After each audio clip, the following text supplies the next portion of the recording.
thanks for being here. So we're doing a deeper dive here into the fire sign Sagittarius, more into the shadow and integration of Sagittarius. Okay, it's more of a deep dive activation.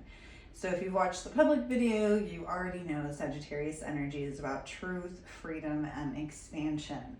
Of course, take it as it resonates. Sagittarius could be anywhere in your chart, or for whatever reason you resonate with Sagittarius.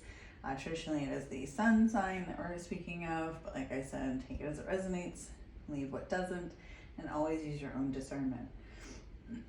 So every truth seeker must face the shadow of their own fire, right? So in this deeper dive, we're going to kind of uncover a little bit about what holds the Sagittarius energy back, okay, and how to alchemize it into wisdom.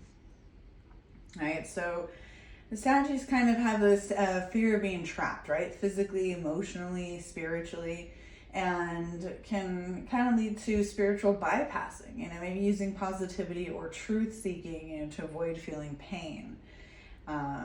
Commitment wounds, you know, the illusion that freedom and connection can't coexist, right? And we know that the truth here is that freedom without presence is just another cage, right? So the karmic lesson here for my fellow Saggies, learning to stay when it's easier to run, turning restlessness into purpose, reclaiming the teacher within instead of searching endlessly for one. Okay, so a mantra here for you is, every place I land expands me. I am not trapped. I am being taught. And when Saggy integrates its shadow, it becomes the true philosopher, the one who feels before they preach, right? They embody joy that's rooted in wisdom, not escape. And they help others then find liberation through truth, not rebellion. Okay, so Spirit says the arrow becomes divine when it's guided by heart, not haste. And it's funny here too, because on the Sagittarius, although we have 23 here for fire, which of course is 5 change. But here for the Sagittarius card is a 9. And the life paths 5 and 9 often mirror Sag energy. Not to say that there aren't 6s. I myself am a life path 6, and my sun sign is Sagittarius. So fire sign. But 5 and 9 often mirror that Sag energy, right? 5 for freedom, you know, curiosity, adventure, change, the change maker, right?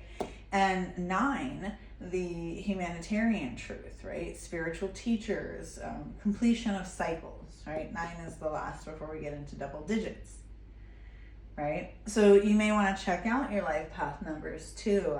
Take a look at some of the videos that I did on life path numbers, and I'll dive deeper into numerology later as well, for those of you on my Patreon. So, you know, some really good journal prompts here for my Saggies. Where do I equate freedom with distance? What truth am I avoiding because it would require me to stay? What new truth wants to emerge when I slow down and listen? A really good ritual for Saggies is to burn bay leaf with intention. Okay, bay leaf is the Jupiter herb. I don't know if you knew that. Okay, and when you're burning it, say, may my expansion be guided by wisdom. All right, another really good one, meditate under open sky if you can, and if you can't, by candlelight. Okay, or maybe both if you're able to do both. Visualize your arrow landing in golden light. And a good affirmation for you is, my truth expands through presence. Spirit wants you to start affirming to yourself, my truth expands through presence.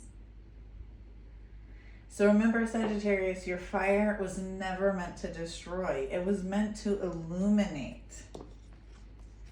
Illuminate. The world needs your wild spirit, but it also needs your wisdom. Okay, the shadow isn't here to dim your light. It's here to ground your flame. Sending you light, love, and healing, and I hope this helped.